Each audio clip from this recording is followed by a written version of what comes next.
picture this. You're standing at the checkout counter of your local grocery store. We have all been there. Right. You've got a cart completely full of food.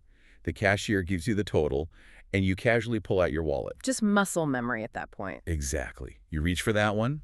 Reliable, single catch-all credit card. The one you use for absolutely everything. The old faithful. Yeah, the old faithful. You swipe it, you grab your bags, and you walk out. And it feels simple, right? It feels responsible.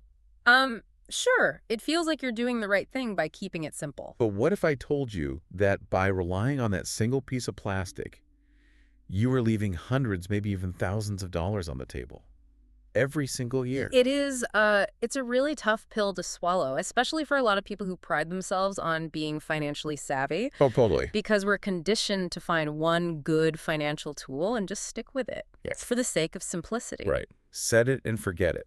Exactly. But simplicity in this specific arena comes with a very real, quantifiable cost. When you settle for the easiest option, you're actively funding the rewards programs for people who are willing to play the game a little more strategically. And that is exactly what we're tackling today. Welcome to this deep dive. Our mission today is to transform you from a casual credit card user into a highly strategic stacker. A stacker, I like that. We are going to explore how you can double or even triple your credit card returns without feeling overwhelmed by a wallet that's just, bursting with plastic. Because it's all about shifting from passive swiping to active leverage. And we've got a phenomenal roadmap to guide us through this transition today. We really do. So today's material comes from a 2026 article by Troy Johnston. He's over at the platform StackEasy. Great platform. Yeah, and the article is titled Best Credit Card by Category 2026. Now, what makes Troy's perspective so valuable here isn't just his current expertise, but his background. Right, he was a massive spreadsheet jockey. Massive. At one point, he was actively managing over 15 different credit cards. Which is wild. It's completely wild. He lived through the sheer chaos of trying to optimize everything manually. He has seen the pitfalls, the blind spots, and ultimately he built a mathematical system to make sense of it all. And right out of the gate, he sets the stage by completely shattering a very pervasive myth in the personal finance world. Yes, he does. He states flatly that there is no single best credit card out there. None. Anyone who tells you otherwise is either trying to sell you something or they simply haven't run the numbers. It's so true. We are always looking for the silver bullet, the one card to rule them all. But the reality is that every single card has highly specific sweet spots. And massive blind spots. Exactly. A premium travel card might be unmatched for booking international flights, but it gives you absolutely nothing special at the grocery store. Right. A single catch-all card might yield you 1 to 2% back on your purchases, which is fine. It's fine, yeah. But Troy argues that a well-chosen stack of 3 to 5 cards can capture 4 to 6% back on nearly everything you buy. Which is a huge jump. Okay, let's unpack this. Because to get from a baseline 1% up to a highly optimized 6%, we have to completely change how we think about our wallets. We really do. We have to stop viewing cards as standalone products. Right. And start viewing them as an interconnected mathematical system. And the cornerstone of that system, according to Troy's methodology here, is mastering the concept of the net annual fee. This is where the actual strategy begins, because every card in an advanced high-yielding stack usually carries a price tag. An annual fee. Right, an annual fee. And people rightfully get very hung up on that upfront cost. Nobody wants to pay to use their own money. Exactly. But the concept of the net annual fee forces you to look past the sticker price. It's the actual cost you pay after subtracting the extra rewards the card earns compared to your standard baseline 2% catch-all card. So we aren't just looking at the total cash back. No, you're isolating the marginal gain. Let's make this real for a second. If we're looking at a card that costs $95 a year. Okay, $95. It earned 4% cash back on a specific category, let's say dining. How does Troy's break-even formula actually work? The math is wonderfully straightforward. Your baseline catch-all card already earns 2% on everything. Right, you get that no matter what. Exactly. So this new $95 card is only giving you a 2% marginal improvement over the tool you already have in your pocket. Because 4 minus 2 is 2. You got it. To find out if the fee is worth it, you take that $95 and divide it by that extra earning rate, which is 0.02. The 2%. Right. And the result is $4,750. Wow. That means you must spend $4,750 annually. Which is about $396 per month. Exactly, $396 per month in that specific dining category just to break even on the fee. That math makes total sense on paper. But hitting exactly $396 a month on dining every single month assumes your lifestyle never fluctuates. Which is rare. Right. What happens during a slow month? Or if you just decide to, cook at home more often, doesn't that make the card a liability? It absolutely can be, which is why Troy's formula is so crucial. If your average monthly dining spend hovers around $200, that $95 card is a mathematical loss for you. You're literally losing money by holding it. Yes. It ceases to be a tool and becomes a drain on your finances.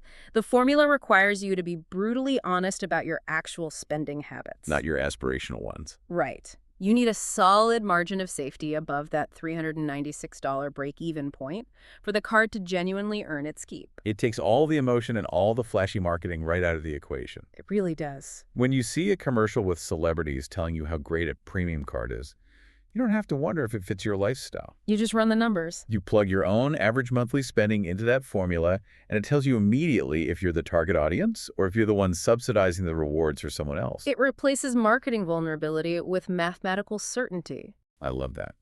Now, managing 15 cards like Troy used to do sounds absolutely miserable for the average person. It's a part-time job. It really is. So let's get into the actual practical structures he recommends. Because jumping from one catch-all card to a massive portfolio is just a recipe for missed payments and frustration. Oh, for sure. Troy provides a very clear middle ground, so you don't feel overwhelmed by information overload. He starts with what he calls the starter stack. This is the 90% solution. Okay, break that down. It's designed for someone who wants to optimize their spending without turning their finances into a headache. It involves exactly $0 in annual fees across the board. $0. Love that. But it still yields an effective 3 to 4% return on your overall spending. A 3 to 4% return with absolutely no annual fees is a massive upgrade.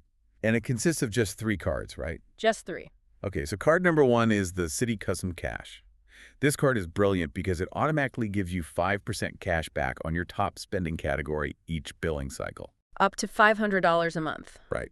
Whether that's gas, groceries, or dining. The adaptability is the real selling point there. You don't have to log into an app and manually select your bonus category every quarter. Nobody wants to do that. Exactly. Yeah. The algorithm just figures out where you spent the most money and retroactively applies the 5% rate. That's amazing. Then, card number 2 is your heavy lifter for daily life, the Capital One Saver One. A classic. It really is. This gives you an uncapped 3% back on dining, groceries, and entertainment. And finally, card number 3 is your safety net, the Wells Fargo Active Cash. Which gives you a flat 2% back on absolutely everything else. It's an incredibly cohesive system. Think about it. Your biggest variable category gets 5%. Yep. Your consistent food and fun spending gets 3%. Yeah. And every random purchase from hardware store supplies to medical bills gets 2%. There are 0 gaps. It's a perfect setup for most people. But for those who want to push the limits, Troy outlines the advanced stack for maximum returns. This is where things get serious. This is where we step up to 5 cards, yielding a 4 to 6% return. But it requires carrying about $190 in total annual fees. And this is exactly where that break-even math we debated earlier becomes absolutely critical to master. It does. The advanced stack introduces premium cards. And to understand the strategy here, we have to look at what Troy frames as the ultimate grocery showdown. I love this part of the article. It's so good. In one corner, we have the heavyweight for groceries, the Amex Blue Cash Preferred. It offers a massive 6% back on groceries. But it carries a $95 annual fee. Right. And in the other corner, we have our trusted Capital One Saver One, offering 3% back on groceries with a $0 annual fee. At first glance, people just see 6% beats 3% and blindly sign up for the Amex. Which is exactly what the bank wants you to do. Exactly. But let's run Troy's specific scenario. Let's say your household spends $500 a month on groceries. Okay, so with the Amex, 6% of $6,000 a year is $360. Subtract the $95 fee. And you net $265 in pure profit. Now, with the Saver One, 3% of that same $6,000 is $180, with no fee to subtract. So the Amex wins by $85. Right. In that specific heavy spend scenario, the fee is justified. But, and this is a huge but, if your grocery spend is lighter, say you're single and you only spend $250 a month on groceries, The math's completely flipped. it flips upside down. Below $265 a month in grocery spending, the zero-fee Saver One actually nets you more money at the end of a year. Which proves that the prestige of holding an Amex card doesn't mean anything if your personal receipt at the checkout counter doesn't support the fee structure. It's just vanity at that point. Now, to round out that advanced stack, Troy adds the Chase Sapphire Preferred for 3 times points on dining and travel. Which carries its own $95 fee. Right. And then the U.S. Bank Cash Plus, which gives a very unique 5% back on utilities and streaming with no fee. It creates a comprehensive net. Between groceries, utilities, travel, and dining, that 5-card portfolio catches almost every major expense a modern household has. At a highly optimized rate. Exactly. Here's where it gets really interesting, though, because you might have the perfect 5-card stack mapped out on a spreadsheet. Everything perfectly balanced? Right. But the real world throws curveballs. Troy warns about a major structural pitfall called merchant category codes, or MCCs. This is where most beginners get totally tripped up. Yeah, explain how these work. People assume that the credit card issuer looks at your receipt, sees you bought apples, and decides what category that purchase falls into. They don't. They absolutely don't. The merchant does. Every business on the planet is assigned a 4-digit MCC that tells the credit card network what kind of business they operate. And the problem is, these codes rarely align with common sense. Never. The ultimate example of this in the article is the Walmart trap. Oh, this is a classic trap. So you walk into a massive Walmart supercenter. You buy a cart completely full of vegetables, milk, and bread. Literal groceries. Literal groceries. Yeah. You swipe your highly optimized Amex grocery card, expecting that sweet 6% back. But you check your statement. And you didn't get it. Not even close. Why? Because Walmart almost always codes its transactions as general merchandise. Not groceries. Right. And just like that, your 6% reward plummets right down to your card's base rate. Which is likely just 1%. 1%. The MCC dictates the reward, not the physical items in your cart. This means you absolutely must test your cards in the real world.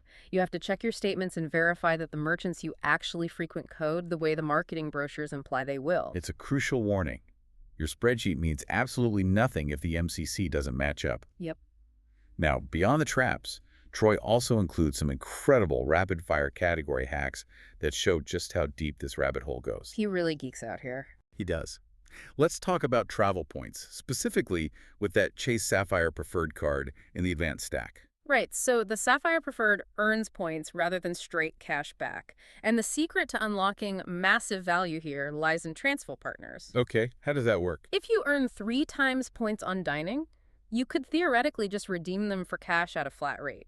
1 cent per point. But that's the boring way. It's the least profitable way. If you transfer those points to a travel partner like Hyatt at a 1-to-1 ratio, the value skyrockets. Because Hyatt points are notoriously valuable compared to heavily inflated airline miles. Exactly. Troy notes that in the right luxury redemption scenario, that effective return on your dining purchases can jump closer to 15%. A 15% effective return just by knowing which partner to move your digital points to. That is the definition of leverage. It's incredible. Okay, hack number 2. EV charging. If you drive an electric vehicle, you know the absolute headache of figuring out how charging stations code. It's a total mess. Most EV charging networks code as utility or electric vehicle charging. Not as gas stations. Right, so your typical high-yield gas card is completely useless. But Troy points out a fantastic loophole here. The Costco Anywhere Visa gives 4% back on gas. And they explicitly include EV charging at Costco locations within that premium tier. Which is a perfect workaround if you're already paying for the Costco membership. Yeah, it's a great double dip. And hack number 3 is about managing subscriptions. We all have a dozen of them now. Netflix, Spotify, fitness apps. The strategy Troy maps out here relies on that zero-fee Citi custom cash card we talked about in the starter stack. The one that auto-adjusts to your top category. Right. Since it automatically gives 5% on your top category, you use it exclusively for your streaming subscriptions. And literally nothing else. Nothing else. By doing that, you guarantee streaming is your top category every single month. It's totally automated. Yeah. If you spend $100 a month on subscriptions, that single card generates $60 a year in free money. And you never even have to take it out of your desk drawer. That is just brilliant. Yeah. So what does this all mean for your broader financial health? Because I know exactly what you might be thinking right now. You're wondering about your credit score. Exactly. You're listening to this, you're adding up 3 starter cards, maybe 5 advance cards, maybe a specific one for Costco. Won't opening 5 to 10 credit cards absolutely tank your credit score? It's the single most common anxiety people have when they start credit stacking. I hear it all the time. But it stems from fundamentally misunderstanding the timeline of a credit score. We have to separate the immediate short-term hit from the long-term structural benefits. Walk us through that timeline. What actually happens to your score when you apply for that 5th card? In the short term, you will take a hit. Every time you apply for a new card, the issuer pulls your credit, creating a hard inquiry. Okay. You take that short-term ding. And additionally, opening a new account lowers the average age of your credit history. Which also has a minor negative impact. Right. So the upfront penalty is very real. It is real, but it's highly temporary. Because over the next 6 to 12 months, a massive positive effect takes over. Driven by your credit utilization ratio. Yes. This ratio accounts for roughly 30% of your entire FICO score. It's just a measure of how much credit you're currently using, divided by how much total credit you have available across all your accounts. Right. So when you open a portfolio of new cards, you are significantly expanding your total available credit limit. Precisely. Let's say you have a $5,000 limit from your old catch-all card. Okay. Plus a new $10,000 limit from the Amex. Yep. Plus another $8,000 from the Chase card. So your limit just went through the roof. Exactly. If your actual monthly spending stays exactly the same, but your total available credit limit triples, your utilization ratio drops to the floor. And a low utilization ratio is one of the strongest signals of financial responsibility to a lender. It's massive. The long-term boost from that artificially lower utilization ratio heavily outshines the temporary ding from the hard inquiry. So what's the pacing? Troy's rule of thumb is simply to space your applications out. Wait 3 to 6 months between new cards to let your score recover and to prove you aren't desperate for credit. Makes sense. What's fascinating here is how this overarching strategy fundamentally changes how you handle cards you no longer want. Oh, this is such a good point. Yeah. We've all been in a situation where a card's annual fee posts, our spending habits have changed, and we realize we just don't need it anymore. Yep. The natural instinct is to call the bank and cancel the card. But Troy states very clearly, never cancel them. It feels counterintuitive to keep an unwanted card open. Why is canceling so damaging? It hurts you on 2 fronts. First, closing the account instantly wipes out that available credit line we just talked about. Which artificially spikes your utilization ratio. Exactly. You lose that buffer. Second, it eventually removes that account's history from your credit report, lowering your average account age. So what do you do instead? Instead, Troy advises you to downgrade. You call the issuer and ask to change that premium fee-bearing card to a basic, no-fee version within their exact same product family. This preserves your credit history. Keeps the account age completely intact. And vitally, it keeps that available credit line open on your report. It's a lateral move rather than a closing move. You protect the financial architecture you've built. That is so smart. Now there's one more technical nuance Troy addresses, which he calls the overlap rule. Right. When you have a stack of 5 or 6 cards, eventually 2 cards might offer the exact same reward rate on a specific purchase. Say they both offer 3% back on dining. It happens all the time. How do you mathematically choose which piece of plastic to hand the waiter? It all ties right back to protecting your score through utilization. If the reward rate is identical, Troy's rule is to always use the card with the higher total credit limit. Just to keep the per-card utilization lower. Exactly. Putting a $100 dinner on a card with a $1,000 limit uses up 10% of that card's capacity. Right. Putting that exact same $100 dinner on a card with a $10,000 limit uses only 1%. Wow. By defaulting to the higher limit card, you keep your per-card utilization as low as possible. Which lenders prefer to see over a single maxed-out card, even if your overall utilization is low? Every single action is calculated. It truly is a comprehensive system. It leaves nothing to chance. As we wrap up this deep dive, I think the main takeaway isn't that you need to run out today and apply for 15 different credit cards. Please don't do that. Right. It's about taking the time to honestly map a reliable system to your actual real-world spending habits. And being realistic about what you will actually manage. And perhaps most importantly, ensuring you always have a solid 2% catch-all card in your digital wallet so that no random parking meter or sudden medical copay falls through the cracks. If we connect this to the bigger picture, Troy's article proves that building real financial leverage requires active management, not passive guessing. The people who extract the absolute most value from these banks aren't just lucky. They have meticulously calibrated their game plan. They understand the math. They test the merchant codes. And they adjust their portfolios as their lives change. It's about being deeply intentional with the tools in your wallet. Absolutely. But I want to leave you with a final thought to mull over. Something that builds on Troy's entire strategy, but steps outside the pure rational mathematics of it all. Let's hear it. The entire concept of stacking relies on one massive underlying assumption, that your spending behavior stays exactly the same regardless of what card you use. Which is hard to guarantee. Right. Because human psychology is incredibly tricky. If you know in the back of your mind that you're getting an impressive 6% cash back on groceries and a massive point multiplier on dining. Does it change how you shop? Exactly. Does the sheer gamification of these rewards actually trick you into spending more money overall just to earn that cash back? That is the big question. When you toss that extra premium item into your cart, are you really outsmarting the credit card companies with your optimized stack? Or by hyper-optimizing your wallet, are they subtly outsmarting you? It's a fascinating perspective. Definitely something to think about next time you swipe.